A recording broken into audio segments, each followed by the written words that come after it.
rule number 2 is treat yourself like you're someone that you care about. And that's a deeper chapter, I would say. Like, chapter 1 is kind of comical, but it's also got this serious scientific end, for example, and it's practical, like most of the rules are.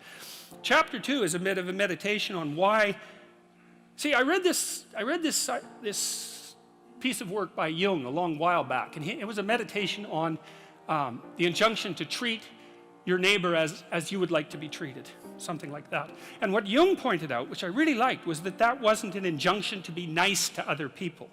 It was an invitation to reciprocity. It was something like this. It's like, you should figure out how you would like to be treated, like you were taking care of yourself, not how you would like people to respond to you. It's more important than that. It's like, imagine you had a child that you really cared for, and someone said, well, people will treat this child exactly like you want them to, but you have to figure out what that is. And so then you'd have to sit down for like a month and you'd think, okay, well, how do you want your child to be treated? You don't want everyone just to be nice to him, you know. You want people to challenge him, and you want people to discipline him, and you want people to tell him when he's wrong. It's like, you don't just want everyone to be nice. That's pathetic. It's pathetic. There's no challenge in that. And so, well, you want to treat other people like you would like to be treated. Well, then you have to figure out, how would you like to be treated? Well, you'd like people to fawn all over you and just lay everything at your feet. It's like, no, that's not something you'd wish for someone that you were taking care of. And then there's an additional problem, which is, it's often the case that people will treat other people better than they treat themselves. That happens extremely frequently. So one of the things I pointed out in chapter 2 was that if you have a dog and you take him to a vet, and the vet gives you the prescription medicine, you'll go buy the medicine and you will give it to the dog, and you will do it properly. But if you go yourself to a doctor and you get a prescription, there's a 30% chance you won't even pick up the medication. And if you do, there's a 50% chance that you won't administer it to yourself properly. And so I really thought about that. When I first came across that statistic, it was another one of those little facts. I thought, what the hell's up with that? It's like, you'll do it for your dog, so obviously you'll do it for something you care about, and you're conscientious enough so you'll actually do it. So, like, why wouldn't you do it for you? Your dog likes you. You know, even your dog would rather that you did, but you don't. And it's actually one of the reasons that modern medicine doesn't work nearly as well as it could, because people just don't take their medication. And it's not only because they don't take care of themselves. There's some skepticism about doctors, but you could be just as skeptical about the vet. So it's a deep meditation, I would say, and it's what I've done with these rules is they're very simple rules, and they're kind of comical and tongue-in-cheek in some ways, but what I've tried to do is like pull them apart and show what's underneath them, and to go down as deep as I possibly can. And in rule 2, it's a bit of a meditation on why people don't like themselves very much. And I think there's 2 reasons really, and one is that we're fragile and damageable and imperfect in multiple dimensions all the time, and that often just gets worse.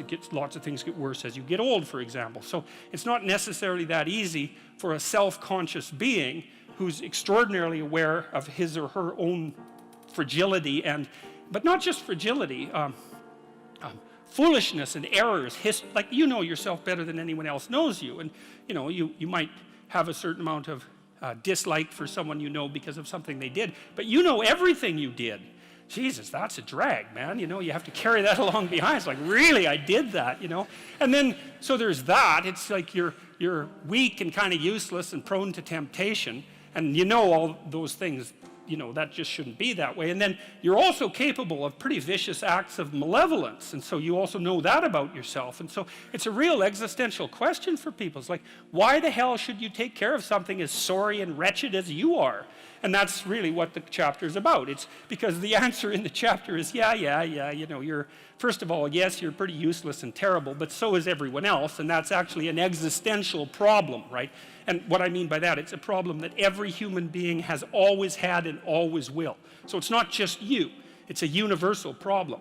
And that there's an answer to that, and one of them is to, what does it to say? Love the sinner but hate the sin. It's something like that, is that despite the fact that you're not all that you could be, the proper attitude to have towards yourself is the attitude that you would have towards someone that you genuinely cared for. And that it's incumbent on you to act as if you genuinely care for yourself. Just like you would act towards someone that you actually cared about, some other person. And so it's a reversal in some sense of the golden rule, right? And it's a discussion of why that's necessary. And also, more than that, it's a discussion of why you have a moral obligation to do that. It's not just that you should because it would be better for you. You actually have a moral obligation to do that, I think, because you make the world a much better place, much worse place if you don't take care of yourself. So you should bloody well take care of yourself, you know, because, well, that's what the chapter's about. It's partly because you have something valuable to bring into the world. That's the thing about being an individual. It's the thing that Western civilization has always recognized, that as an individual, you have a light that you have to bring into the world, and that if you don't bring it into the world is a dimmer place, and that's a bad thing, because when the world is a dim place, it can get very, very, very dark. And so it's necessary, not just so that you feel better, not just so that you're a #1 lobster, none of those things. You need to take care of yourself because you're in the best position to do that.